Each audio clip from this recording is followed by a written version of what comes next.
Olá, mais uma vez nós estamos aqui na Escola Superior da Advocacia de São Paulo, da nossa queridíssima OAB, Ordem dos Advogados do Brasil, nesta manhã, recebendo, felizes da vida, o professor José Fernando Simão e o professor Maurício Bunazar, duas pratas do direito civil brasileiro. O professor Simão, livre docente pela Faculdade de Direito da Universidade de São Paulo, mestre, doutor, autor, parecerista, nacional, internacional, cidadão português mais brasileiro que a gente conhece, e o professor Bunazar, da mesma forma, mestre, doutor, professor de inúmeros cursos de pós-graduação, autor de um livro maravilhoso sobre invalidade do negócio jurídico, enfim, ambos duas referências que nós temos hoje no direito civil brasileiro e duas pessoas que eu posso dizer que eu tenho a honra de conviver por décadas. Então, minha gente, é com esse quilate que nós vamos agora dialogar sob a presidência da Comissão de Direito Civil do professor doutor Nestor Duarte e a presidência da ESA, do professor Flávio Tartucci, sobre esse ciclo, esses diálogos maravilhosos sobre cláusulas contratuais controvertidas. E por que que esse tema é um tema palpitante? Porque todos nós sabemos o problema que isso traz para aquele contratante, para aquele contratado. Porque o problema é bilateral, nunca o problema é unilateral, ou raras as vezes o problema é unilateral, mas quando um contrato dá para dar problema, a dor de cabeça, ela erga omnes. E como que um contrato mal redigido traz problemas para o fluxo de caixa de uma empresa, para a organização estrutural, para poder elaborar os novos projetos. Então, quem advoga na área civil convive diuturnamente com essas situações. Então, por isso, sem mais delongas, eu vou passar a palavra para o professor Maurício Bunazar, para que ele já introduza o nosso assunto. Bom dia a todos, é uma honra enorme estar aqui. Professora Débora Brandão, muitíssimo obrigado pela gentilíssima e sempre exagerada apresentação, muito obrigado mesmo. Professor Simão, uma honra dividir essa manhã com Vossa Excelência, mais uma vez. É sempre uma alegria estar aqui entre amigos, e eu não posso deixar de fazer uma homenagem ao professor Nestor Duarte, que na qualidade de presidente da Comissão de Direito Civil, junto com o professor Flávio Tartucci, organizou essa manhã aqui para que batêssemos papo. Então eu quero cumprimentar todo mundo que nos assiste pelo YouTube, né? Estou vendo aqui a Ana, a Daiane, o Gustavo e tantos outros, né? Estou acompanhando aqui pelo link para que vocês possam mandar as dúvidas, para que nós batamos um papo mesmo. Isso é sempre muito satisfatório. Eu e o professor Simão sempre conversamos sobre cláusulas interessantes, questões importantes do direito contratual, e pensamos, por que não falar sobre cláusulas contratuais, né? Eu gosto sempre de dizer que o contrato, o conceito de contrato, ele pode variar de acordo com a perspectiva que nós adotemos, não é? Então, numa perspectiva fundamentalmente essencial, nós dizemos lá que o contrato é um acordo de vontades que cria, modifica ou extingue relação jurídica. Algo, um conceito básico, trivial, mas nem por isso equivocado, não é? Quando nós pensamos no contrato, no seu aspecto estrutural, do que ele é feito, o contrato é um conjunto de cláusulas, né? O contrato é um clausulado, né?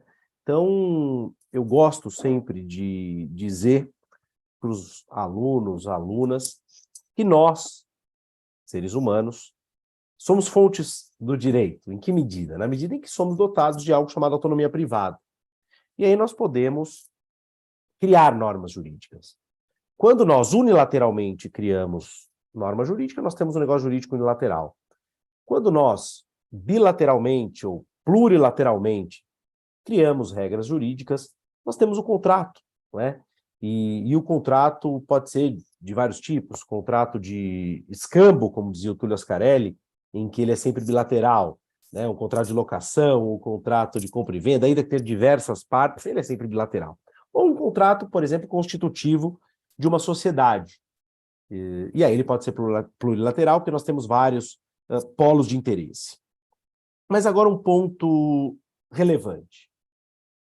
Qual é a grande questão? Né? Quando nós pensamos em um contrato, por incrível que isso possa parecer, e vai aqui uma certa dose de ironia, que a professora Débora talvez não entenda imediatamente, porque é quase que uma piada interna, o professor Simão vai entender, porque é uma piada interna, mas o contrato serve, e pasmem, para aprisionar o futuro. Não é? Um dia eu te conto, Débora, a brincadeira do aprisionar o futuro. Né? O contrato serve para isso, para que nós nos vinculemos a um futuro, às vezes próximo, às vezes bastante distante. E a forma de vinculação é fundamentalmente dada por aquelas cláusulas que nós estabelecemos, no mais das vezes, de comum acordo.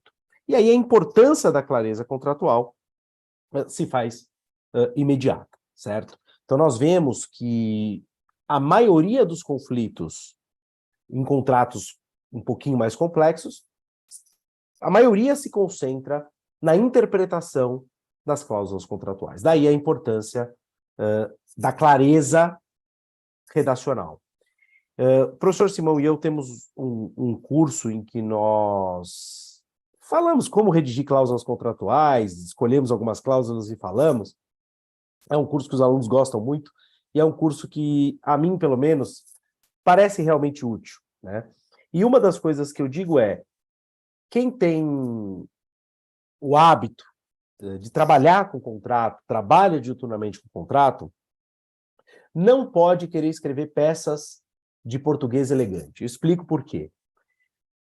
O professor de português nos ensina a não repetir palavras, né? Então, a coisa vendida, a gente fala, se refere a ela, etc. E quando nós vamos fazer um contrato, quanto mais repetitivos, quanto mais claros, muitas vezes até usando pleonasmos, melhor, porque assim evitamos dúvidas.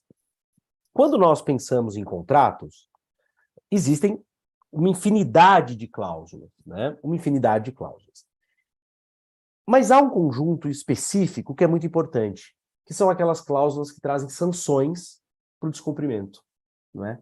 E aí eu queria que o professor Simão conversasse um pouquinho com a gente sobre, se é que podemos dizer isso, mas quais são os principais equívocos, professor Simão, quando os advogados vão fazer, por exemplo, uma cláusula penal, ou uma cláusula de arras, ou às vezes aumentando ou diminuindo responsabilidade por evicção, vício redibitório. Então, eu acho que Vossa Excelência poderia contribuir com a gente nesse ponto aí dessas cláusulas interessantes, amigo professor Simão. Vamos lá. Muito bom dia, meus amigos, minhas amigas. O evento hoje é de grande alegria para mim e estou ao lado de um aluno, o Nazar, e de uma professora, a Débora, porque a Débora me deu aula na graduação, eu entrei já mais tardiamente, ela já era professora. Então, é uma grande alegria estar hoje dividindo a turma com a minha querida Débora, minha professora, e com o Bunazar, meu aluno. O professor Nestor Duarte é mestre de todos nós. Esse fica... A Débora não está no vídeo, está discordando, não entendi por quê, mas acreditem, ela foi minha professora. E o professor Nestor Duarte é o nosso mestre. Ele é um jurista que dispensa apresentação porque ele fez do direito uma profissão de fé, tanto na magistratura quanto no magistério. Bunazar, Débora, eu acho que eu começaria dizendo que a compreensão do contrato passa por duas noções básicas de direitos das obrigações e que nem sempre o advogado lembra na prática. Prestação versus multa. Prestação versus cláusula penal. Há um equilíbrio econômico/jurídico entre esses dois elementos do contrato e, muitas vezes, um ou ambos são negligenciados pelo advogado ou menos experiente, ou mais apressado, ou mais afoito. Vamos de novo. Prestação é a alma do contrato. Portanto, a clareza na redação do objeto do contrato não merece parcimônia. Como diz o Bunazar, as palavras têm que ser claras e, ainda que redundantes, e ainda que autoexplicativas, merecem uma nova explicação. Eu nunca entendi por que os advogados têm medo de escrever mais do que precisa para evitar uma interpretação que pode ser frustrante do próprio fim contratual. Então, a primeira dica: descrevam o objeto quando vão elaborar um contrato de maneira clara e precisa e, de preferência, se tiverem mais pessoas na sua equipe, que leiam de novo para ver se todos entenderam, ainda que não tenham participado da negociação. Há um grande equívoco no mundo acadêmico: a pessoa que faz o trabalho não pode revisá-lo, porque nós temos nossos próprios vícios nas leituras do que escrevemos. Então, quando se elabora uma cláusula contratual, a melhor coisa que se tiver um estagiário é ler e falar o que você entendeu disso. Se ele ou ela não entenderam, é porque a cláusula não está clara. Então, vocês reescrevam a cláusula com o objeto do contrato. E a segunda, Débora, é a cláusula penal ou multa. As pessoas normalmente gastam, às vezes, muito tempo com o objeto, porque tem essa compreensão da primeira parte da nossa conversa, e esquecem a relevância da multa.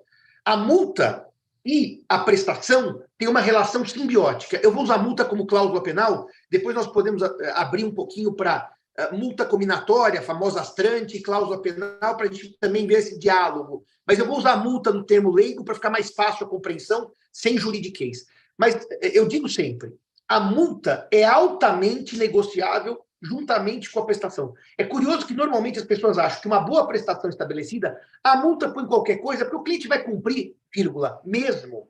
Aí é o grande erro. Porque o cliente pode descumprir até culposa ou dolosamente, até intencionalmente, a depender do caso concreto. Então, esse diálogo de prestação e multa, eles garantem, eu chamaria, um equilíbrio jurídico e econômico do contrato. Então, essa é uma noção geral. Pensem o contrato por esses dois vieses: prestação e multa. Tirada essa noção genérica das cláusulas contratuais, que eu diria que talvez seja mais útil até do que noções específicas, nós podemos começar, então, a discorrer sobre algumas questões específicas. Eu diria até, professor Bunazar, professora Débora, que o Brasil tem menos tradição nos considerando, em latim seria consideranda, aquela introdução contratual do que o contrato trata. Não precisamos ser também, nem ingleses, nem americanos, de fazermos lá 100 páginas de introdução contratual. Mas há algumas noções introdutórias da finalidade do contrato, do objetivo do contrato, do pré-debate das partes, e que vocês podem muito bem pôr nos considerandos, por exemplo, que a multa foi discutida e assim fixada porque as partes reduziram o valor da prestação, logo a multa tem uma correlação direta. Expliquem ao magistrado, e é claro que nós estamos tratando aqui, por óbvio, de contratos paritários, porque os contratos por adesão vêm com o clausulado pronto. Expliquem para o magistrado, se dúvida houver no futuro, ou para o árbitro, se litígio houver no futuro, a lógica do seu contrato. Eu também não entendo, Débora, porque as pessoas economizam lógica contratual. Explicar na cláusula o porquê da cláusula. E eu digo isso por quê? Porque o Nazar, quando você falando dos testamentos, havia no passado um costume de o testamento ser pasteurizado. Deixo a legítima para o meu sobrinho João, ponto. Hoje a gente explica o porquê. Porque numa eventual impugnação, o juiz entendeu a vontade do testador além daquela cláusula pasteurizada. A multa é de 3 salários, 300 mil reais, ponto. Uma explicação da lógica da multa evita no futuro, ou tende a evitar no futuro, uma intervenção judicial desastrosa sobre o conteúdo da multa. Por isso que o Leonardo pergunta da interpretação da função social na interpretação dos contratos, a figura da função social na interpretação dos contratos, e eu tenderia a dizer, Leonardo, e eu vou devolver para o Bunazar, porque ele cuidou com muito carinho da liberdade econômica, mas eu acho que nós estamos todos de acordo no que eu vou dizer agora, que a ideia de intervenção do juiz sobre o clausulado, ela hoje, com a lei da liberdade econômica, ganha uma nova cor. E deixa eu fazer um parênteses. Eu não acho que o que a lei da liberdade econômica disse que já não existia, mas eu acho que foi uma lei pedagógica e didática que disse o que precisava dizer para evitar que alguns achassem que não ia. Não é um jogo de palavras. Quando diz a lei, isso gera uma pedagogia para o magistrado. Então, a lei da liberdade econômica, me parece, que nos permite claramente entender que nos contratos paritários, e nosso debate hoje sobre o clausulado e questões controvertidas é sobre contrato paritário, nenhuma franquia é um contrato empresarial por adesão e nem um contrato de locação de imóvel urbano de papelaria que você simplesmente assina, põe o nome e o valor. Mas vamos pensar nos contratos negociados. A sua pergunta é muito interessante, Leonardo, porque me parece que com a lei da liberdade econômica, que já é de 19, vai completar agora 20, 21, 22, 23, 4 anos, ela permite que, indo ao encontro do que eu estou falando com vocês, as cláusulas negociadas tenham uma explicação do seu porquê para reduzir o impacto da presença do juiz ou da intervenção do juiz sobre o conteúdo. Então, me parece que a função social, desde 2019, ela fica claramente dividida, eu chamaria, em 2 blocos contratuais. Os paritários e os não paritários. E depois, é claro, dentro dos paritários e dos não paritários, eventualmente os de consumo e os não de consumo. Mas pensando em grandes blocos. Nos contratos paritários, portanto, a função social assume um papel que eu chamaria, em que pese o professor Tartucci estivesse dando essa palestra, que talvez discordar de mim, menos relevante do que a autonomia privada, claro, respeitando os limites de ordem pública, etc., porque também ninguém está dizendo que o contrato, por ser paritário, é um vale-tudo, né? Ou seja, é uma guerra. Mas eu acho, Bunazar, que você podia dar uma pequena nota sobre, antes de falarmos das cláusulas, da cláusula penal, etc., uma pequena nota sobre essa leitura do contrato paritário a partir a partir da lei da liberdade econômica. Perfeitamente, professor Simão. Você colocou uma coisa que eu sempre digo aos nossos alunos, alunas, né? É fundamental que, da leitura do contrato, o julgador, seja ele o juiz, togado ou o árbitro, possa perceber o racional, né? O porquê que nós colocamos aquela cláusula. Então, quando nós, por exemplo, vamos afastar certos eventos do conceito de fortuito ou força maior, é importante que o juiz perceba que aquilo impactou a precificação. Então, por exemplo, olha, o transportador vai assumir um evento que, em tese, seria fortuito ou de força maior, que é uma greve de caminhoneiros. Mas por que ele vai assumir isso? Porque ele está recebendo uma remuneração maior. Então, o juiz precisa entender esse racional. Com relação à lei da liberdade econômica, eu faço, Débora e Simão, uma classificação das leis puramente didática, né? Aliás, classificações servem para isso. Eu digo que há leis constitutivas, na medida em que elas inovam o ordenamento jurídico, e há leis fundamentalmente declaratórias, na medida em que explicitam o que já havia. Então, quando nós pensamos na lei da liberdade econômica, nós temos lá, por exemplo, uma alteração importante do artigo 50 do Código Civil, que alterou, e alterou significativamente, o regime jurídico da desconsideração da personalidade. Muito bem. Há aí uma carga constitutiva inegável, não é? Agora, quando o artigo 113 se vê acrescido dos parágrafos 1º e 2º, e o parágrafo 2º diz lá que as partes podem estabelecer regras de interpretação, ora, isso me parece claramente declaratório, sempre puderam, mas como o professor Simão com exatidão colocou, o legislador vem e diz, juiz, há essa regra aqui, não há mistério, pode seguir, está na lei. Então, tem esse papel. Eu tenho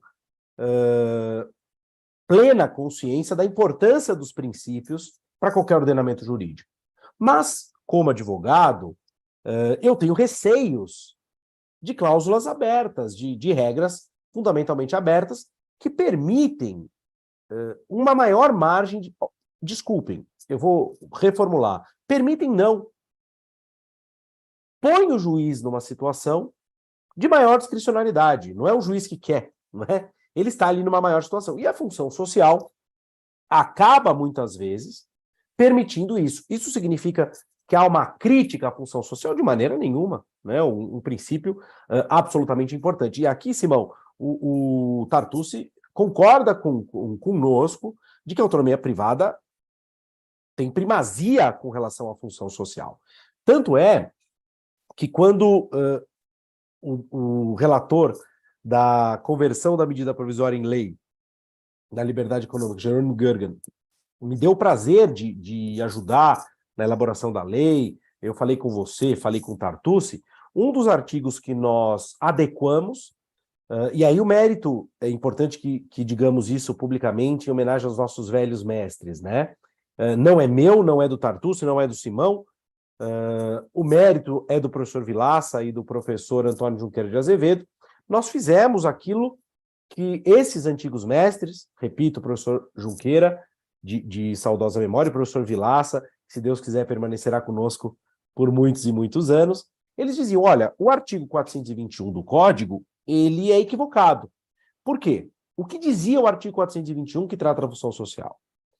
Dizia o seguinte, a liberdade de contratar será exercida em razão e nos limites da função social do contrato.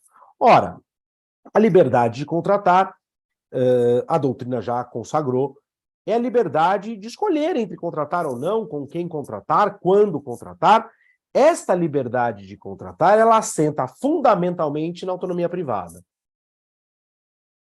E aí, quando nós dizemos que a autonomia privada vai ser exercida em razão da função social, isso é um completo paradoxo. A liberdade de contratar, desculpem, é exercida em razão da minha liberdade, ora essa. Em razão da minha liberdade. A autonomia privada é que fundamenta essa liberdade. O que a função social faz é limitar a minha autonomia privada. Porque a autonomia privada não pode ser exercida sem limites. Então, a atual redação que nós conseguimos colocar no Código Civil, não por mérito teórico nosso, repito, mas dos professores Vilaça e Junqueira, não é? Foi o seguinte, a liberdade contratual será limitada pela função social do contrato. Ou seja, qual é a diferença entre liberdade de contratar e liberdade contratual? A liberdade contratual é a liberdade de estabelecer o conteúdo do contrato. Lembrando do velho mestre, professor Silvio Rodrigues, ele dizia o seguinte, a liberdade de plasmar o conteúdo do contrato, né? Estabelecer o conteúdo do contrato. E aí, evidentemente, que a função social funciona como um limite. E aí, meu caro Leonardo Carvalho, pese ter havido uma polêmica muito grande da doutrina quando surgiu a função social, consagrou-se hoje, é um dado, não é? Que a liberdade, a função social tem uma dupla eficácia. Uma eficácia interna entre os contratantes e uma eficácia externa para toda a sociedade. Perfeito? O enunciado do CJF, eu nunca me recordo o número, mas é um enunciado muito bom, que diz o seguinte, a função social, aliás, o contrato deve garantir entre os contratantes trocas úteis e justas. A ideia de utilidade e justiça é fundamental. O professor Simão, durante a pandemia da Covid-19, foi um dos, talvez o mais profícuo autor, né? Escreveu prodigamente e com muita qualidade sobre os efeitos da pandemia nas relações contratuais. E teve os seus artigos citados. Pois não, Débora? Enunciado 22. Obrigado, enunciado 22. Teve seus escritos citados do Oiapoque ao Chuí, fundamentalmente também pelo Superior Tribunal de Justiça, e o professor Simão depois pode dizer se concorda comigo ou não, eu tenho certeza que vai concordar, Quando o professor Simão fala da base do negócio jurídico, né? O que significa a base do negócio jurídico? Sem juridiquês aqui. Ora, você celebra um contrato, ele é perfeitamente exequível, mas ele é completamente inútil. Ele se torna completamente inútil, não é? Então, dou o exemplo que os alemães deram, né? Eu contrato o meu navio encalha, eu contrato um reboque para rebocar o navio. Antes do navio reboque chegar, a maré sobe e o navio desencalha. É perfeitamente possível rebocar, mas se torna inútil, né? O coronation cases, eu contrato, alugo a varanda da casa do professor Simão, a monarquia em Portugal vai ser reinaugurada, o professor Simão faz parte do movimento monárquico, já está em vias aí de ser restaurada a monarquia portuguesa, então eu contrato lá a varanda de um dos apartamentos do professor Simão para acompanhar a cerimônia de coroação, não é? Muito bem, muda o lugar. Ora, é perfeitamente possível que o professor Simão continue disponibilizando para mim aquele balcão maravilhoso que ele tem num dos seus apartamentos. Mas o que eu quero com aquilo? Aquilo se tornou completamente inútil. A base do negócio. E os alemães, a falta de uma norma melhor, construíram a base do negócio jurídico pelo princípio da boa-fé objetiva. E no Brasil, a nossa doutrina, preguiçosamente, continua insistindo que a base do negócio jurídico, assenta sobre a boa-fé objetiva, quando, na verdade, nós temos um artigo muito melhor, que é a função social do contrato, não é? A função social do contrato impede que nós tenhamos uma troca inútil entre os contratantes. É isso que é um ponto fundamental. E é claro, meu caro Leonardo, é claro que quando nós pensamos no papel interpretativo da função social do contrato, isso remete ao juiz para quê? Para saber se aquela troca está sendo, de fato, útil ou inútil.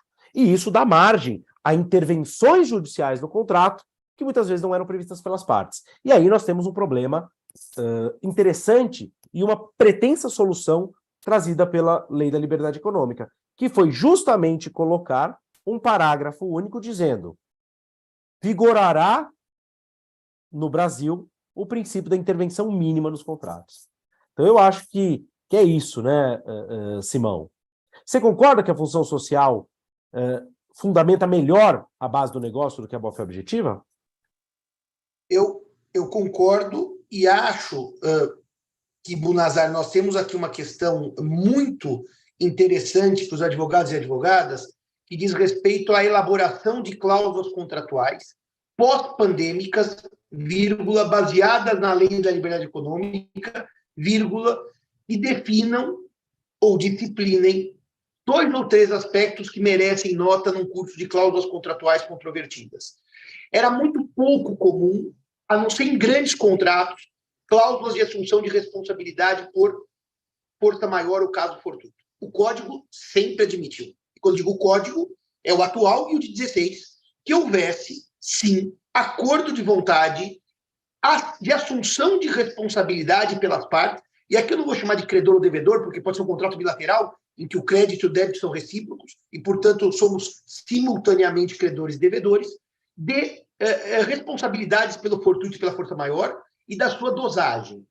Então, isso em certo sentido, é comum. Vamos pensar, naquele velho exemplo do consumidor, da cláusula nula. Não nos responsabilizamos pelos objetos deixados no interior do veículo, do estacionamento. E que, na relação consumerista, é uma irresponsabilidade que não pode ser avançada e muito menos imposta. Mas vamos pensar nos grandes contratos. Eu sempre gosto de dar o exemplo que eu usei no meu mestrado há anos, e eu acho tão claro. A fábrica de pneus e a montadora de veículos. 2 multinacionais poderosíssimas, que vão regular as suas bases de força maior e de fortuito e os seus efeitos. Quando a Lei da Liberdade Econômica vem e diz isso taxativamente, isso abre porta, meus amigos e minhas amigas, para questões contratuais em contratos muito menos, eventualmente, de grande impacto econômico, mas na própria locação de uma loja no centro da cidade, que pode amanhã, por uma questão pandêmica ou não, por uma questão de obra pública ou não, fechar. O centro fecha. Quem responde por isso juridicamente? O contrato, se não fala nada, vamos buscar a teoria da base objetiva. Mas por que não disciplinar no contrato os efeitos da força maior, os efeitos do fortuito e uma verdadeira distribuição de risco. Então, reparem, primeira nota que eu faço. Os senhores podem validamente, contrato paritário, combinarem, e eu vou falar do passado, da pandemia, para ficar mais claro, e se pandemia houver, e se a loja fechar, quem responde por aquilo é o locatário. Pô, mas, Simão, isso é injusto. Se o contrato é paritário, negociado, e isso trouxer vantagens econômicas, e o que ocorria? Ele responde, mas com uma redução de aluguel. Para fazer um equilíbrio contratual entre as prestações, não há nenhum problema em distribuir responsabilidade pelo fortuito de maneira expressa, porque o contrato é paritário e equilibrado. Acho, Buna, e acho, Débora, que tem que haver alguma compensação econômica para evitar que se haja, diga-se mesmo nos contratos paritários, que há um certo abuso por uma das partes. Mas mesmo nesse sentido, também não tenho certeza que nos grandes contratos, eu dou sempre o exemplo da Ford e da Pirelli, da compra de pneus, se houver uma cláusula contratual de assunção de responsabilidade por um fortuito, mesmo sem contraprestação, nos grandes contratos empresariais, isso também não seria possível. Mas a primeira nota, senhores, os senhores podem dizer o que é fortuito e força maior para aquele contrato. Vocês podem escrever, isso é fortuito e força maior, ou isso não é fortuito e não é força maior. E vocês podem dizer, vocês podem eleger, vocês podem ter uma listinha dos eventos que são ou não para aquele contrato. Essa é a primeira nota. E ninguém costumava fazer pré-pandemia, em que eu não farei mais nenhum contrato de locação sem essa previsão, porque nós aprendemos como isso pode ocorrer, né? A segunda nota que eu faria aos senhores é que depois que os senhores escolherem o que é ou não é fortuito, o que é ou não é força maior, os senhores podem escolher os efeitos para aquele contrato. Basicamente, os efeitos normais seriam resolução ou revisão. São os dois efeitos clássicos de um fortuito ou força maior. Então, vocês podem dizer, por exemplo, que a pandemia não é considerado evento de força maior para revisão do contrato, mas permite a resolução. Vocês estão dosando os efeitos de um evento futuro incerto para eficácia contratual. Ou, vocês podem dizer, não resolve, mas necessariamente revisa. E como revisa? Vocês podem ter acordos de revisão. Se o fortuito durar um mês, a revisão é assim. Se durar 6 meses, é assim. Se durar 2 anos, resolve o contrato. A criatividade do advogado aqui, ela entra como arma poderosa de melhorar um instrumento para o seu cliente. Vocês até podem responder assim, mas, professor Simão, e se a parte contrária não assistir o seu curso do professor Bunazar, da professora Débora, e não entender nada do que eu estou falando? É claro que nós temos sempre que ver uma questão do contrato, e contrato é acordo. Se não há acordo, não há contrato. É a velha e boa ideia do consenso. Mas eu diria para os senhores que há uma multiplicidade de textos, de vídeos na internet, uma certa conscientização dos advogados. Eu vou falar um termo que, da análise econômica, que o professor Bunazar arrepia os poucos cabelos que lhe restam, que é o tal do custo de transação, não é? Quanto é que custa aquele debate para gerar uma cláusula contratual melhor? Ou seja, vale a pena gastar tempo e dinheiro ou simplesmente deixa na mão do juiz?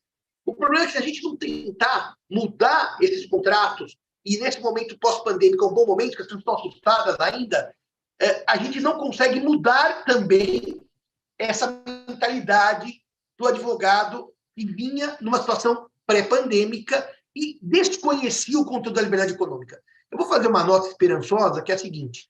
Quando eu dei o meu primeiro curso de boa-fé objetiva, quando o código estava em vacatio legis, metade dos advogados disse assim para mim, e eu não estou brincando nem exagerando, o senhor é um louco. Imagine que boa-fé objetiva vai permitir ao juiz que revise o conteúdo do contrato. Imagine que boa-fé objetiva vai permitir para o juiz invalide cláusula contratual. O que vale, doutor?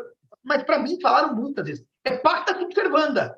Escreveu, não leu, o pau comeu. Com 20 anos de Código Civil, ninguém mais fala isso. Porque a boa-fé precisou gerar um estudo, a função social precisou gerar um estudo do impacto dessas figuras. Eu vou pôr novas, porque estavam novas como código, o código não tinha nem nascido ainda, para o sistema. E aí o que aconteceu? Hoje o debate está superado. Débora e Maurício, eu garanto a vocês que daqui a 20 anos o que nós estamos dizendo vai ser tão óbvio que não vai ter um contrato bem feito que não vai disciplinar o que é caso fortuito, o que é força maior, quais os efeitos e dosar os efeitos. Eu diria para vocês que, indo mais longe, nós podemos ter uma cláusula contratual, inclusive, implique, por exemplo, com a pandemia, a resolução imediata do contrato. Ou seja, nós podemos ter, inclusive, o fim de imediato, ipso facto. Ocorreu tal fato, é imediato. O juiz só declara que já ocorreu. Uma resolução por evento pandêmico. Tudo isso é combinável. Tudo isso é combinável. E tudo isso é feito à luz de um equilíbrio econômico e jurídico do contrato.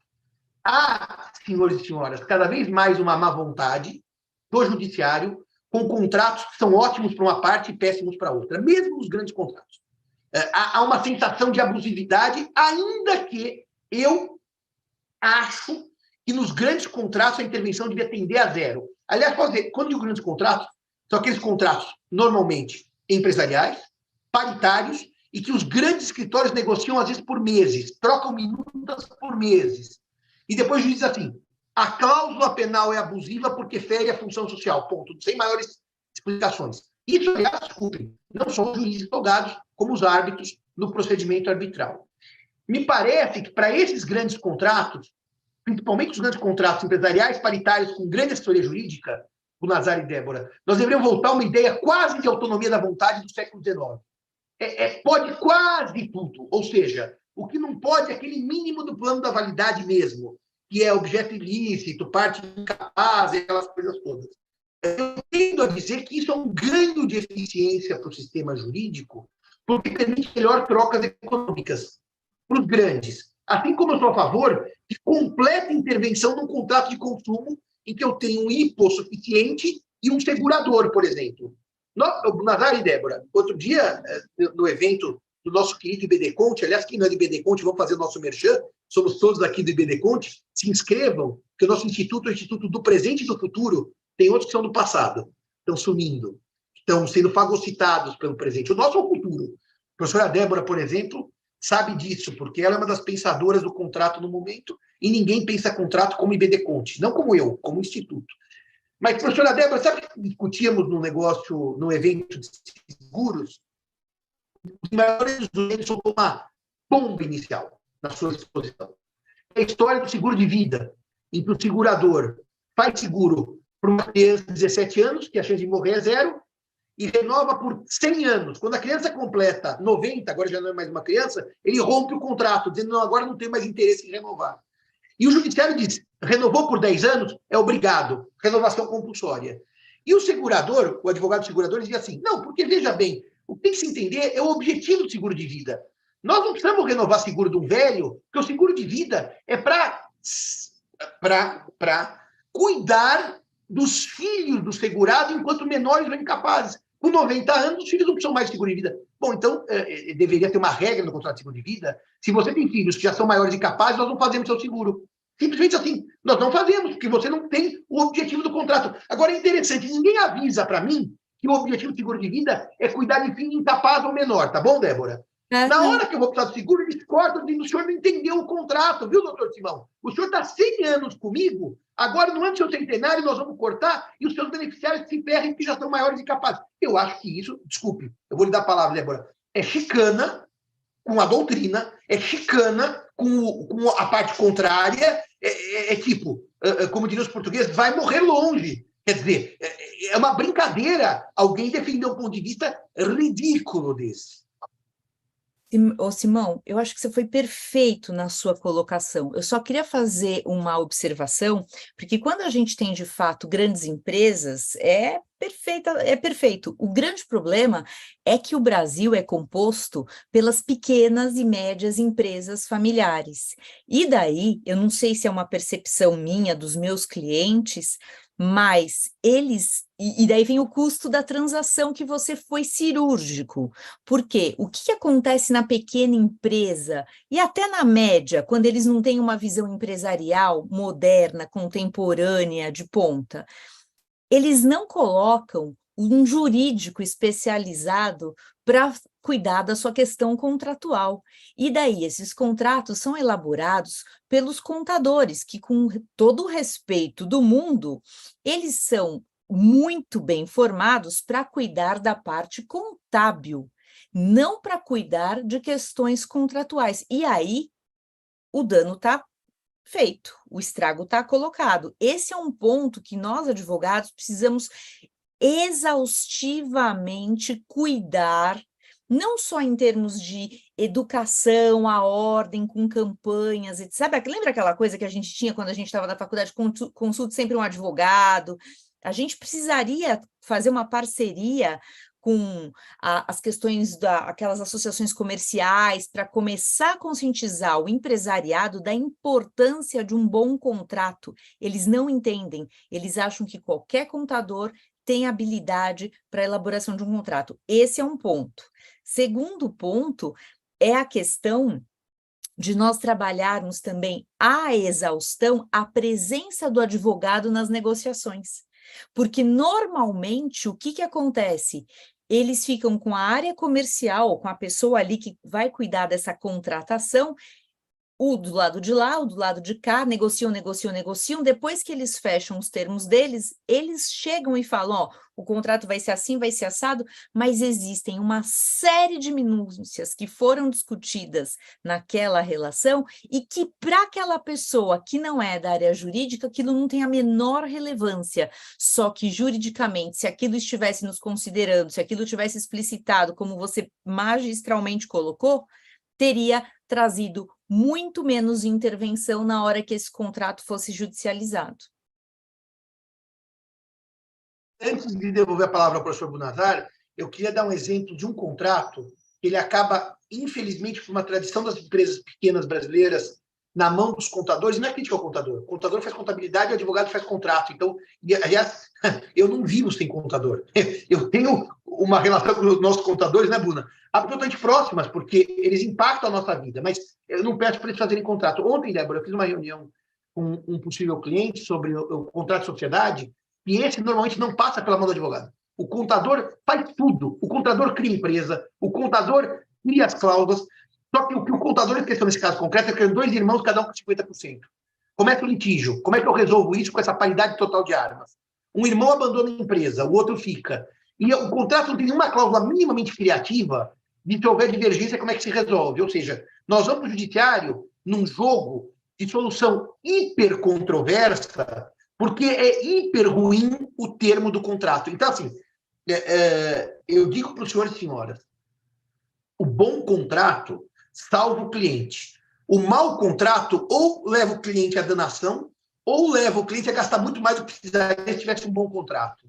É por isso que as grandes empresas, Débora, isso a gente percebe na prática, elas não se importam em pagar por bons contratos, porque elas sabem que isso, no fundo, não é pagar, é reduzir custo futuro de futuros litígios. Aliás, hoje, os grandes contratantes sabem que quando eles têm um contrato bom, eles economizam muito depois. Agora, eu talvez, Bunazar, levantasse agora um tema para a gente seguir discutindo, que seria a questão da multa contratual, da cláusula penal e das astrantes, da multa combinatória. Como é que a gente pode compor nos contratos esses dois elementos, um mais coercitivo, um mais indenizatório, e como é que essas figuras conversam, que são de grande valia prática para os contratos? Vamos fazer um panorama geral da cláusula penal e das astrantes e dos desafios delas perante o judiciário, mormente o 413, mas aquele jogo do 416, do que se negociou, o que não se negociou e dos limites da cláusula penal. Vamos para esse tema, Débora? Vamos, Buna? Vamos juntos? Vamos nessa, professor Simão, professora Débora. Eu quero, só vou fazer algumas notas rápidas, né? Claro, eu brinco, não é papel do advogado fazer imposto de renda do cliente, nem é papel do contador fazer contrato. Eu falo para os meus amigos, clientes e tal, que nós temos que ter 3 profissionais de confiança, um médico, um advogado e um contador. Mas cada um na sua. O médico não faz a contabilidade, o contador não opera e o advogado não faz nenhuma das outras coisas. Então, a gente segue assim. Eu só queria fazer uma nota interessante sobre o que o professor Simão falou, né? O colega nosso escreveu aqui, o Vitor escreveu assim: eu acho estranho que o judiciário intervenha em grandes contratos empresariais, ainda que a cláusula pareça injusta. Esse ponto é um ponto que eu gosto sempre de falar, né? O professor Simão brincou aqui, falou, o Bonazar se arrepia quando a gente fala da análise econômica do contrato. Eu prefiro a análise jurídica, é essa a piada que eu faço. A análise econômica do jeito, sim, é legal, mas eu prefiro a análise jurídica. Mas há um ponto aqui que a economia não nos deixa mentir, não é? Quando nós pensamos num contrato de grandes players, né, com grandes partes contratantes, nós nunca temos uma cláusula injusta. É paradoxal dizer isso. Por quê? Porque invariavelmente isso impactou o preço e a busca por uma oportunidade de mercado que naquele momento era interessante. Então o que pode haver é uma má escolha, mas uma má escolha não tem nada a ver com justiça ou injustiça, né? Então isso é um ponto importante. Tem uma colega nossa que nos assiste, ela fez uma pergunta, eu não queria... Ela escreve assim, qual é o limite da liberdade de contratar? A Constituição ou só quando o Código Civil autoriza a negociação? Maria Eugênia, né? Maria Eugênia, não há ignorância nenhuma na tua pergunta, né? Me permita dizer isso. A regra no direito brasileiro, no direito ocidental, eu diria, tudo aquilo que não for proibido é permitido, ponto. Tudo aquilo que não for proibido é permitido. Os professores mais antigos, eles diziam que a liberdade de contratar, entendida aqui como a liberdade de escolher entre contratar ou não, quando contratar e com quem contratar, ela é absoluta, não é? Ela seria absoluta. É verdade que no passado isso era quase que totalmente verdadeiro, se não integralmente verdadeiro. Hoje não. Nós temos regras no ordenamento que impõem a obrigatoriedade de contratar. Um exemplo simples. Se eu for a uma padaria e pedir um café com leite, ele não pode olhar para minha cara e dizer, olha, eu não sirvo gente como você. Eu digo, como eu o quê? Meio gordinho. Vai procurar fazer dieta, café com leite aqui não. Quando muito eu te sirvo uma maçã. Eles não podem fazer isso. O Código de Defesa do Consumidor diz que eles não podem, sem justa causa, refutar uma contratação. É verdade, e eu tenho uma briga muito grande aqui ao lado do professor Simão, no Tribunal de Justiça de São Paulo, que nós estamos tentando levar para o Superior Tribunal de Justiça. A maioria do Tribunal de Justiça de São Paulo a maioria é contra a posição que Simão e eu defendemos, mas há ali desembargadores que concordam com a gente. E aqui não há nenhuma crítica ao tribunal, é uma posição absolutamente legítima do tribunal. Aliás, quem me conhece sabe da profunda devoção que eu tenho pelo Tribunal de Justiça do Estado de São Paulo, né? Pelo meu tribunal, eu me refiro ao TJ assim. Qual que é a briga? Se os bancos podem ou não romper o contrato à vontade. Simplesmente eles te mandam uma cartinha dizendo, não temos mais interesse na sua conta. Simão e eu defendemos com unhas e dentes que é óbvio que não é? Há uma relação de consumo evidente, não é? E o banco não pode simplesmente se negar a contratar.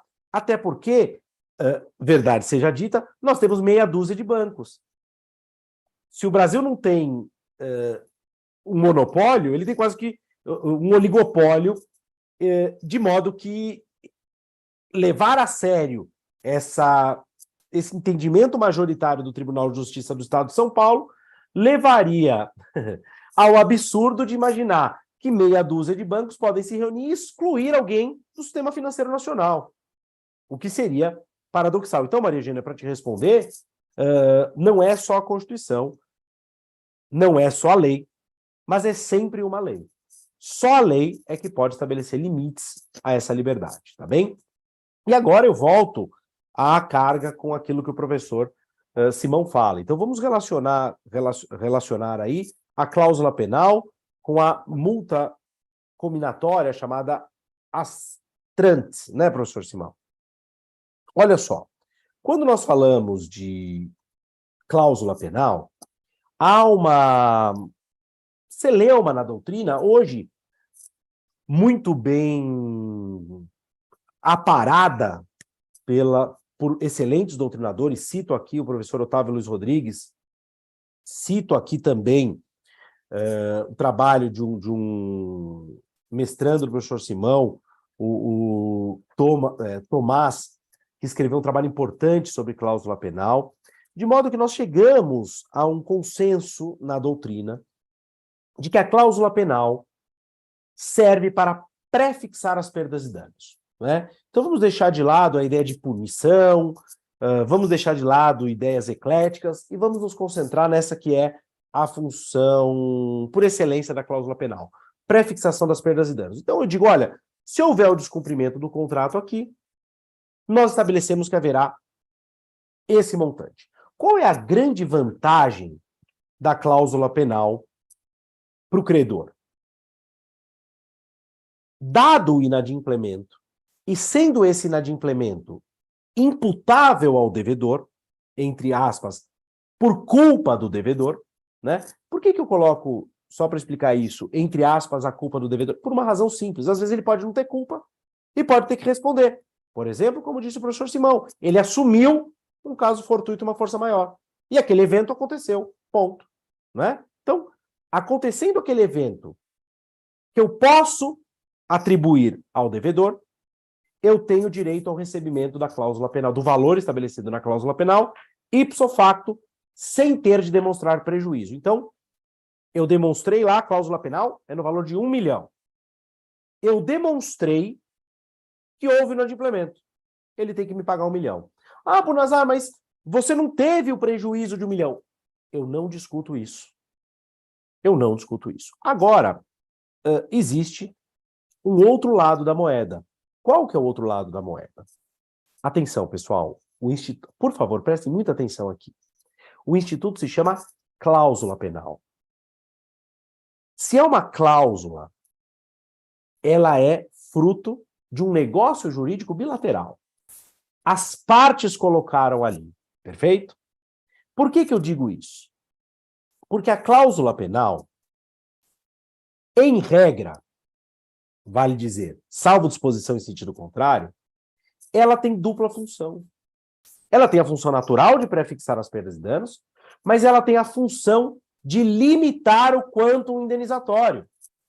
Então, se eu estabelecer uma cláusula penal dizendo, se a professora Débora descumprir o contrato, ela me pagará 1 milhão, o que está escrito é, a professora Débora só me pagará 1 milhão. É isso que está escrito. Então, se eu tiver um prejuízo causado pela professora Débora, de 3 milhões, eu só vou receber 1 milhão.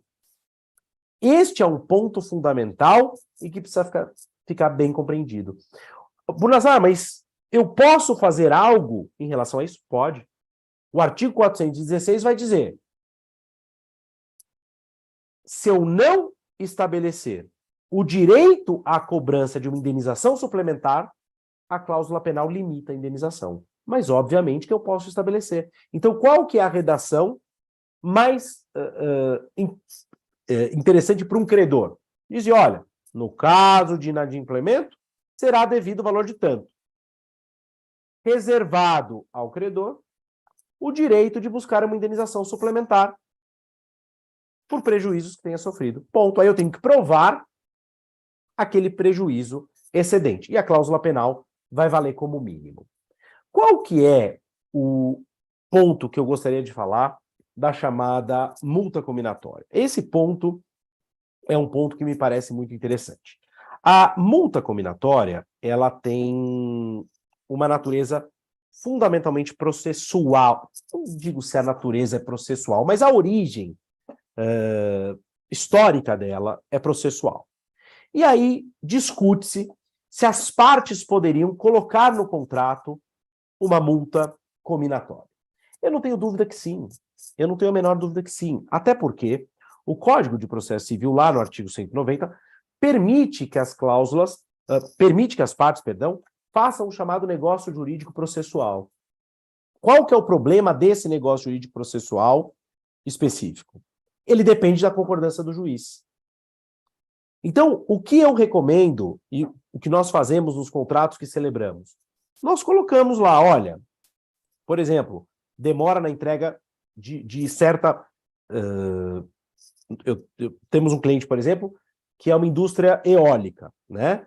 Então, ele precisa que as partes contratadas por ele cumpram certas etapas do serviço. Nós fixamos multa combinatória. Vai ser de tanto no caso de atraso. E aí nós pedimos, olha, nós colocamos lá na forma de negócio jurídico processual que o juiz utilize aquele valor como parâmetro. E os juízes utilizam como parâmetro, sim. Por quê? Porque nós não colocamos também nenhum valor exagerado. O que me remete a um ponto importante da fala do professor Simão, né? Nós podemos fazer uma listinha de eventos excluídos da noção de força maior? Podemos não, nós devemos. Por quê? Porque eu sei que é fora de moda dizer isso, os juízes, os árbitros, os julgadores em geral, eles buscam a justiça, meus caros. A justiça não é algo desligado do direito, embora alguns professores digam essa asneira, né? Esse sacrilégio. Né? O direito e a justiça são umbilicalmente ligados, de modo que é quase impossível distinguir um do outro. Não é? Santo Tomás dizia que o objeto do direito é a justiça. E o objeto da justiça é o próprio direito. Interessante isso. E aí, por que eu estou dizendo isso? Porque se eu colocar uma cláusula dizendo não são eventos de força maior, guerra, vulcão, ataque alienígena, pandemias de qualquer tipo, o juiz joga fora a cláusula no minuto seguinte. Joga fora a cláusula e aplica. Né? Agora, se eu especifico eventos, por exemplo, pandemia da Covid-19, ou outra pandemia gripal, outra pandemia bacteriana de doença, ou coloco uma greve de caminhoneiros, que as pessoas hoje falam muito da Covid-19, mas nós tivemos um evento que só não foi mais traumático que a pandemia 19, porque durou menos, que foi a greve dos caminhoneiros. Nós entramos numa pré-guerra civil, isso não é exagero, né? Faltou gasolina em postos de combustíveis, começou a faltar comida e por pouco não passou a faltar água no estado de São Paulo por falta de produto para purificar a água. Então, um evento absolutamente perigosíssimo. Né? Então, nada impede que nós clausulemos e estabeleçamos eventos. Uma cláusula que simplesmente diga não será alegável a força maior ou o caso fortuito, é uma cláusula que será desconsiderada pelos magistrados. Você concorda com isso, Débora? Totalmente, totalmente, totalmente. E o que você tocou, Nazar, a respeito de justiça e direito, também é algo que, para quem é aluno, quem acabou de sair da faculdade, eu vi muita gente que está acabando o quinto ano no nosso chat, é importante desmistificar isso. A perseguição do direito é a justiça. Se a gente não concretiza a justiça, não adiantou de nada. Não adiantou de nada. E isso que você acabou de falar é perfeito. Por quê? Porque precisa ter a delimitação do objeto. Então, se eu estou deixando de clausular alguma coisa, não é assim, nenhuma greve. Greve do quê? Né? Greve do quê? Porque, professor faz greve, mas o que isso tem a ver com a minha atividade empresarial? Nada. Então, isso é fundamental. Fundamental. Professor Simão, com relação a essa questão desculpa. Só dar um palpitezinho antes. Claro. Eu justamente queria... Espera só um pouquinho, só quero te falar uma coisa para você justamente falar, que eu não quero deixar de ouvi-lo sobre isso. Essa questão da multa combinatória, muitas vezes fica a cargo do juiz impor diretamente como uma atividade judicante. Você acha que impede as partes de expor? Então, fala o que você ia falar, mas não deixa de falar isso não, por favor. Mas eu ia falar isso. Eu ia dizer que uma coisa é uma coisa, outra coisa é outra coisa, e o fato de a lei processual ter uma regra pela qual o juiz pode, no meu estilo até deve, para estimular o cumprimento célere de uma obrigação, impor as trans ou multa combinatória, não impede que as partes avancem esse contrato. Aliás, Nazar, tem coisa mais lógica do que a parte avisar que a entrega de uma certa obra, eu estou tirando o contrato de compra e venda de apartamento na planta, estou pensando um galpão para minha atividade empresarial. Então, estou planejado para começar em novembro. a obra tem que ser entregue em setembro. Eu ainda tenho 30 dias de folga. Mas se houver atraso, eu tenho uma multa combinatória. Por que eu preciso pedir ao juiz o que eu posso contratar? Aliás, onde é que está previsto no sistema que a multa combinatória é de uso exclusivo do Poder Judiciário para compelir um contrato em que já houve um inadimplemento? Por que as partes não podem usar como estímulo? Se atrasar, a multa é de tanto. Aliás, eu acho, Bunazar, que a astrante contratual ela passa por um controle ex post, ou seja, posterior, que o juiz pode analisá-la se é excessiva ou não. Mas vamos de novo. Se a parte põe no considerando, professora Débora, que a astrante pelo atraso do galpão é de R$100 mil por dia, porque aquilo vai implicar o não início da atividade empresarial e uma situação de caos para aquela empresa. Diga para mim, professora Débora, qual é o problema de ter uma astrante contratual com um valor fixado e explicado e motivado para estimular o empreiteiro a construir? Eu agora, recentemente, Débora, acabei de escrever um artigo em coautoria com o Thomas, que citou aqui o professor Bunazar, meu orientado, em homenagem ao professor Hermes Marcelo Huck, que completa esse ano 85 anos. E o professor Huck, para quem teve aula com ele, para quem não teve aula com ele, sabe que merece todos os nossos elogios. É uma grande pessoa e um grande jurista. Assim, às vezes a gente separa as coisas, mas o professor Huck é um grande jurista e uma grande pessoa. Então, Débora, nesse artigo, eu disse isso. A distinção entre a trans, ou multa combinatória, e cláusula penal, não está na origem. Uma ser judicial e a outra ser contratual. Está na sua função.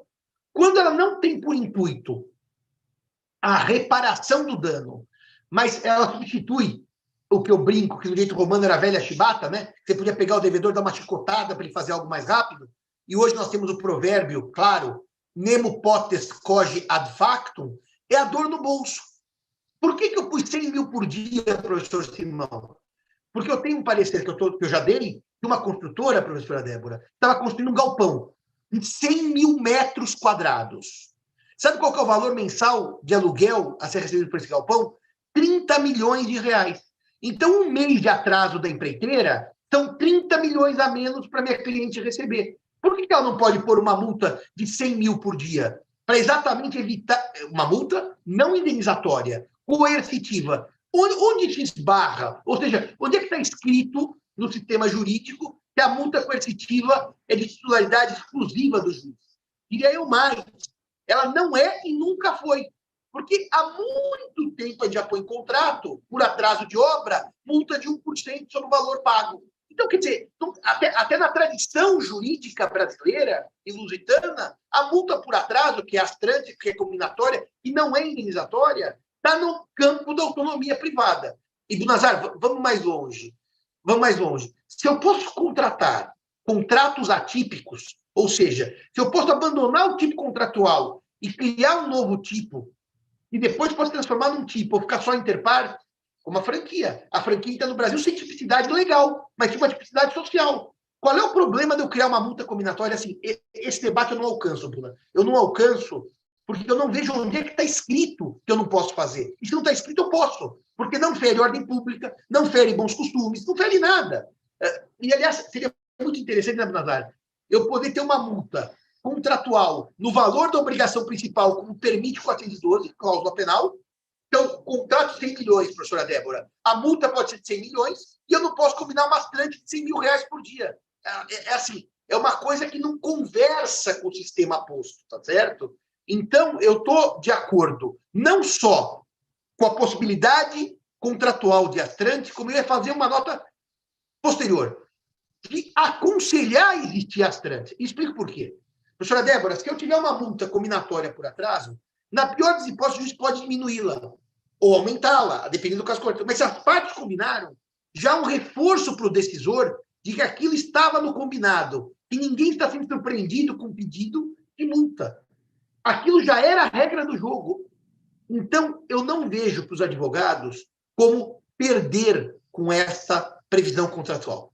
Ou seja, se um juiz muito, eu diria, desconhecedor do sistema, disser assim, professora Débora, as partes não podiam combinar a multa, mas eu estou dando a multa, bom, ele está dando a multa do mesmo jeito. E se o juiz, mais consentâneo com a realidade contratual, seguir a multa, isso é uma maravilha. Por quê, professora Débora? Porque a multa judicialmente fixada só vai ter início quando a parte contrária for cientificada da decisão. E a multa contratual pode começar de imediato.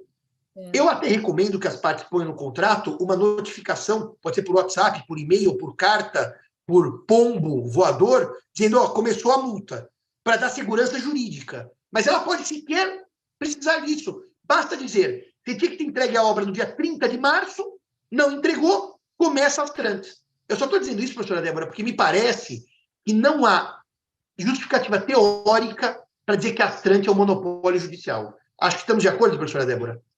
Absolutamente. E tem outra coisa, a gente fica com o Poder Judiciário, com inúmeras ações cíveis, discutindo essa questão da multa de maneira inoportuna, porque isso poderia ser discutido no privado. Ora, atrasei, eu pago.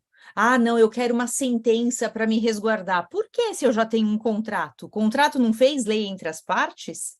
Naquele caso ali concreto, ali não tem autonomia privada, se for um grande grupo como esse aí dos 30 milhões, não foi super negociado com advogados de altíssimo gabarito, com parecer seu, etc. e tal, é só cumprir. Então, isso tem que ir para o judiciário se não houver o cumprimento da multa. Ou seja, é um terceiro momento, não agora.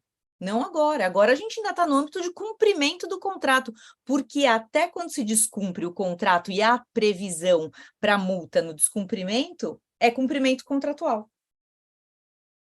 Perfeito, E, perfeito. Débora, deixa eu fazer uma notinha sobre uma questão dessa multa combinatória, Bunazari, o 412 do Código Civil. Porque o 412 do Código Civil diz que a cláusula penal, ele não está falando de astrantes nem de multa combinatória, está falando da cláusula penal. Ela se limita ao valor da obrigação principal. Ela não pode superar o valor da obrigação principal. E aí, Bunazari e Débora, a gente vê os julgados aplicando essa regra da cláusula penal limitada ao valor da obrigação principal para a multa combinatória.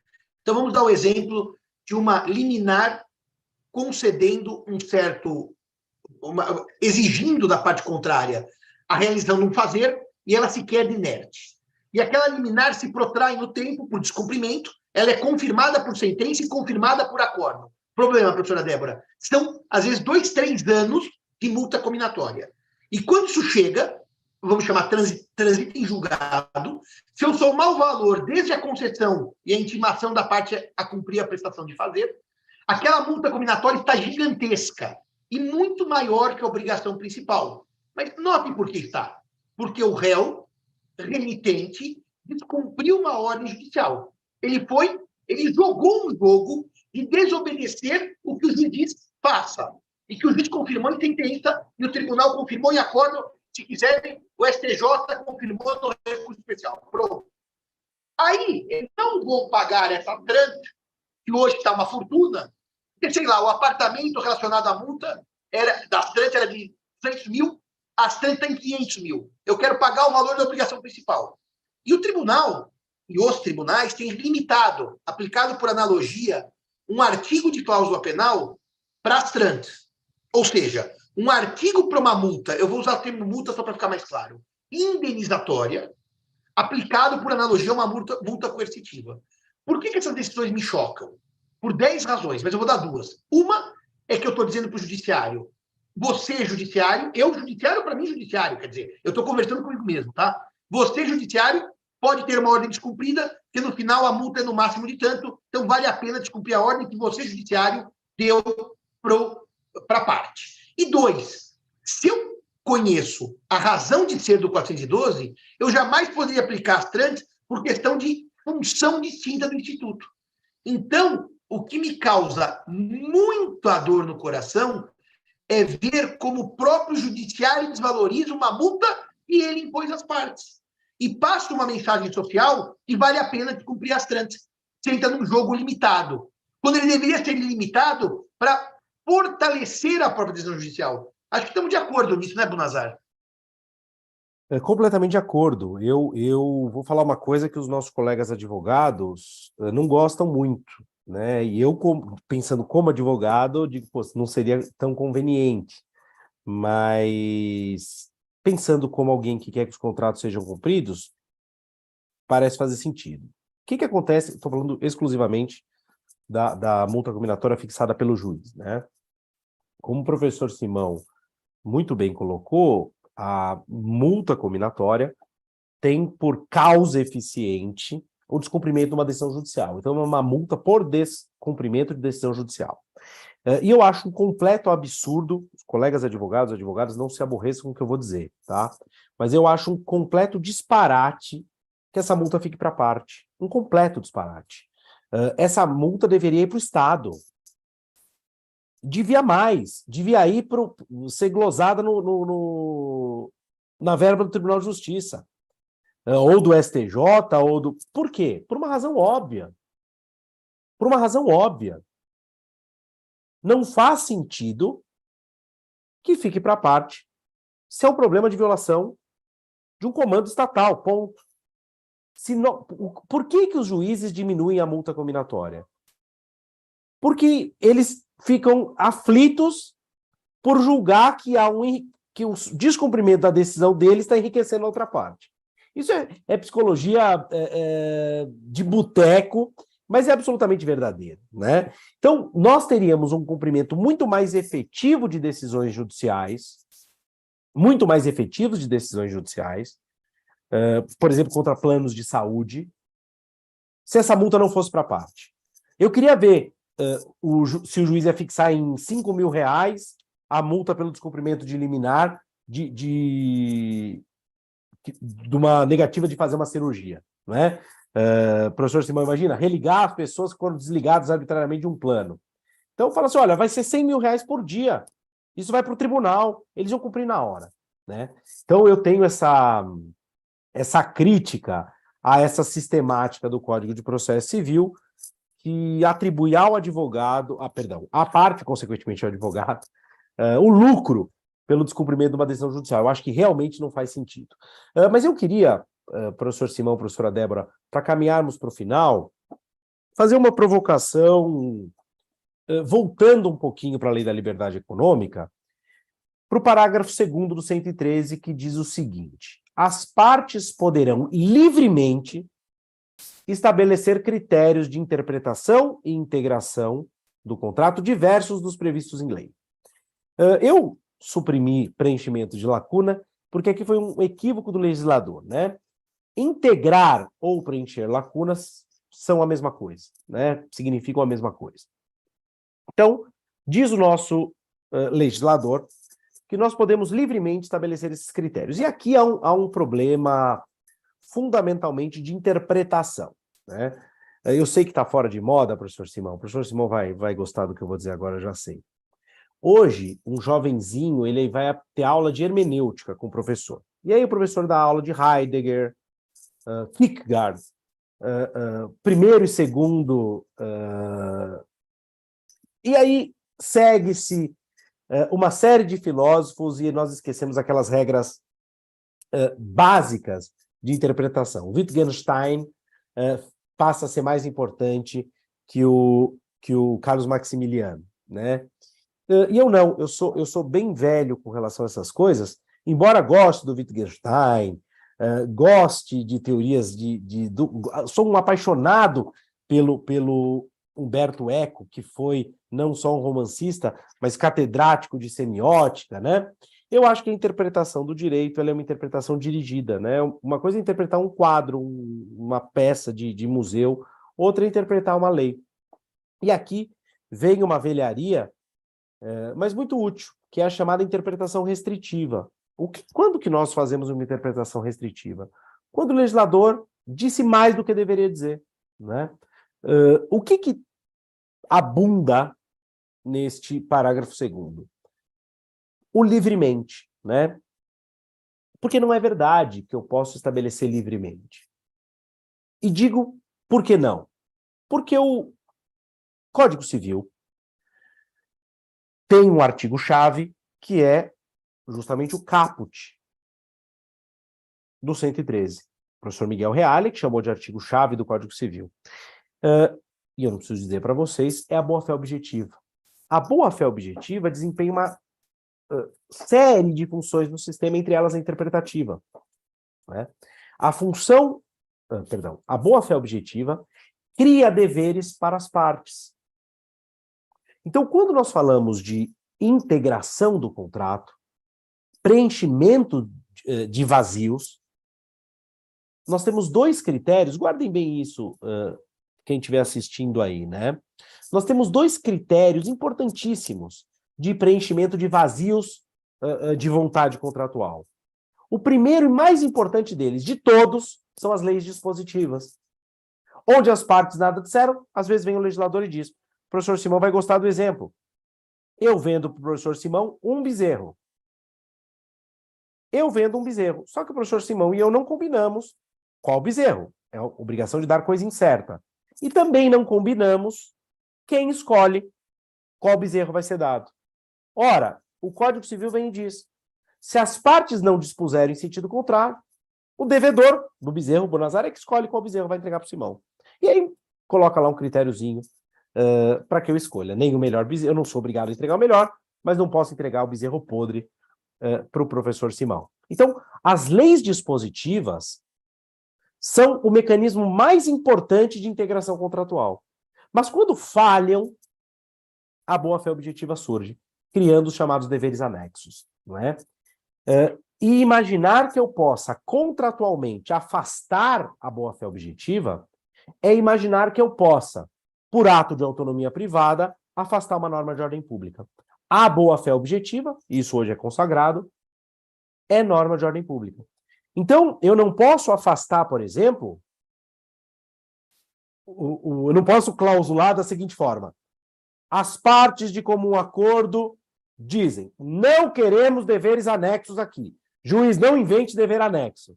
Não me vem com essa de informar, não me vem com essa de colaborar. Isso eu não aplico. Essa cláusula vai ser nula, evidentemente. Ou, juiz, não aceitamos suprécio. Ah, Bonazar, mas ninguém escreve não aceitamos suprécio. Escreve sim.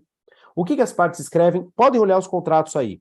Lá no finalzinho está escrito assim: a tolerância de qualquer das partes não implicará renúncia. Isso é cláusula, essa é uma cláusula nula. O que essa cláusula está dizendo ao fim e ao cabo? Não admitimos suprécio. Ah, Bonazar, mas eu nunca vi um juiz anular essa cláusula. Claro, você também nunca viu nenhum aplicar. Eles não anulam porque eles simplesmente desprezam a cláusula.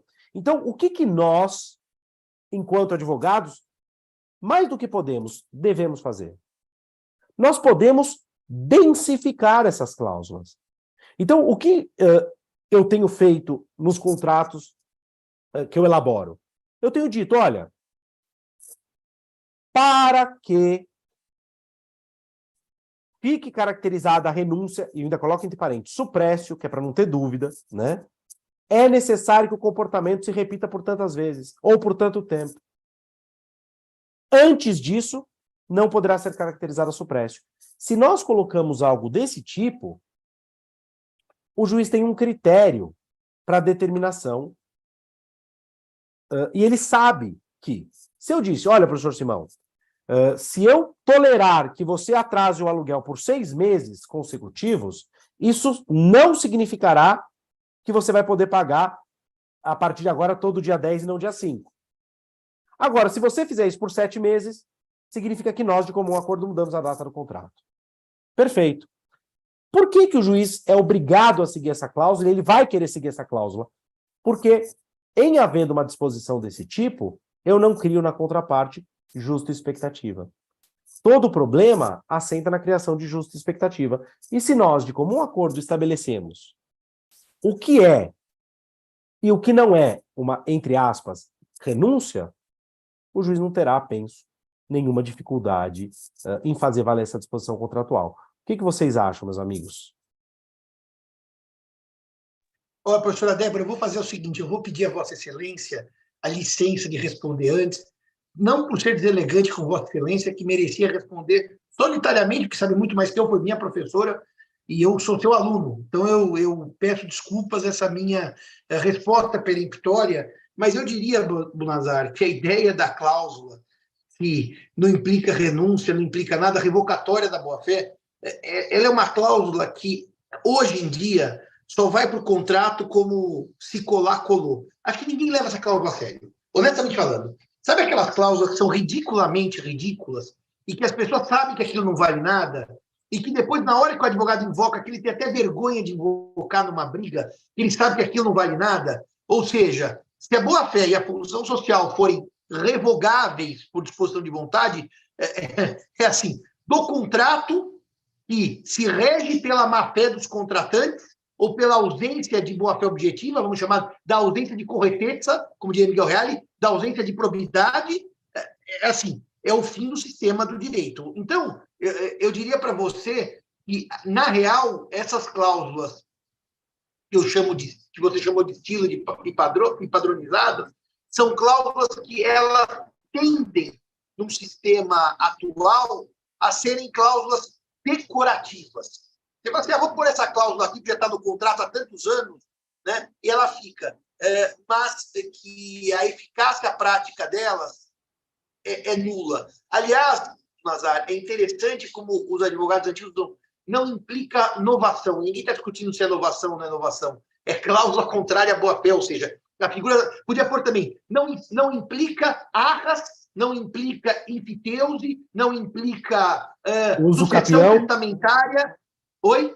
Uso capião. Não implica legado de crédito, não implica nada disso. Não implica, como chama, caducidade testamentária. Você pode escrever o que você quiser, porque não implica nada. Ela só implica uma coisa, que o juiz vai ignorar o que ela implica, que é o nada. Então, eu diria, com palavras conclusivas, que nós temos um sistema contratual hoje, pós-lei da liberdade econômica, professora Débora, muito melhor do que já foi. Explico por quê.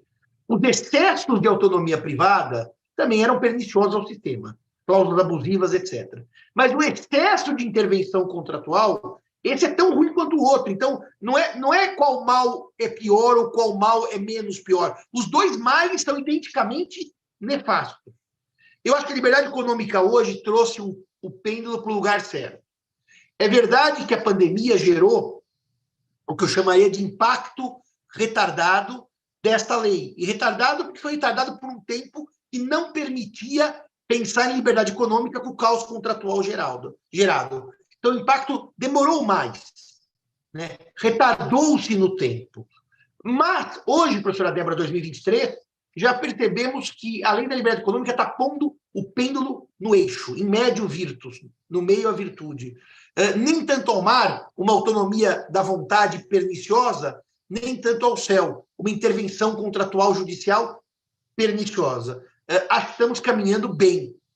E para os advogados e advogadas, minha última mensagem, Débora: façam bons contratos. Vale a pena para vocês como advogados, vale a pena para o cliente de vocês, vale a pena para o sistema jurídico e vale a pena para os juízes e árbitros que trabalham de maneira mais, eu diria, simples, porque entendem o conteúdo e entendem melhor a aplicação da lei. Não custa, meus amigos e minhas amigas, sermos claros na elaboração dos nossos instrumentos.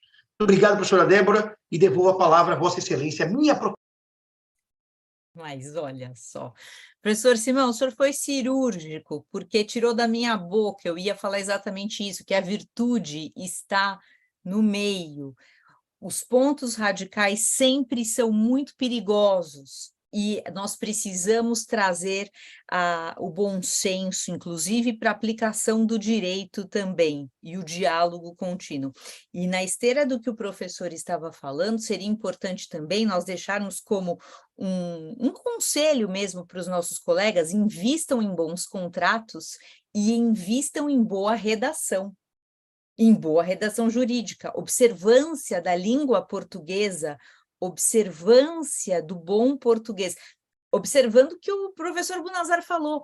Não tenham medo de repetir palavras, no sentido de que sejam claros, o bom uso da pontuação, o bom uso da vírgula, porque isso muda tudo na hora de uma cláusula contratual.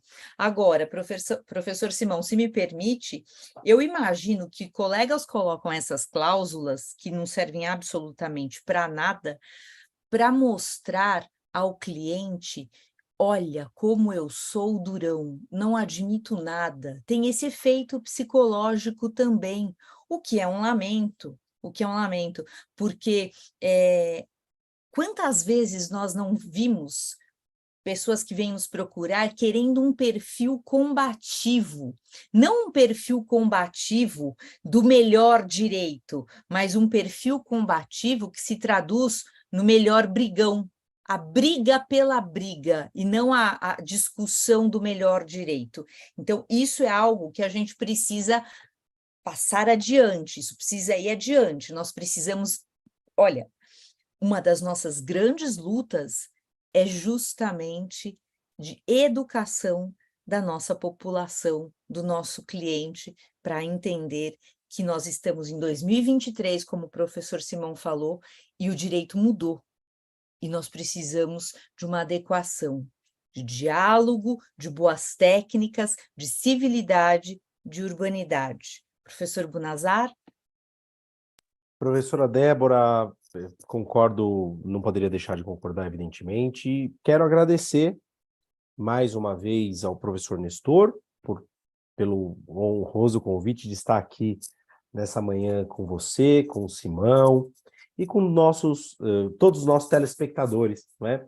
Agradecer à Escola Superior de Advocacia na pessoa do seu presidente, professor Flávio Tartucci, e principalmente agradecer toda a audiência, né? Ficaram aqui conosco o tempo todo, uma audiência muito relevante. Eu agradeço muito a gentileza, muito obrigado, e mais uma vez, uma honra estar ao lado de dois grandes mestres, professora Débora Brandão, professor José Fernando Simão. Muitíssimo obrigado, pessoal. Excelente dia para vocês aí.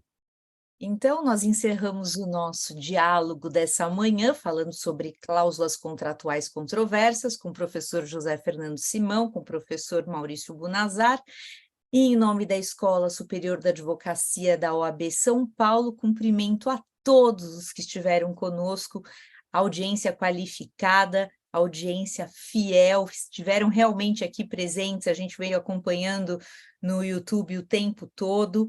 E estejam atentos, participem das programações da Escola Superior da Advocacia, aprimorem-se, estejam conosco, porque assim nós vamos construir uma sociedade de verdade, mais justa, mais solidária, porque a educação, o conhecimento é transformador.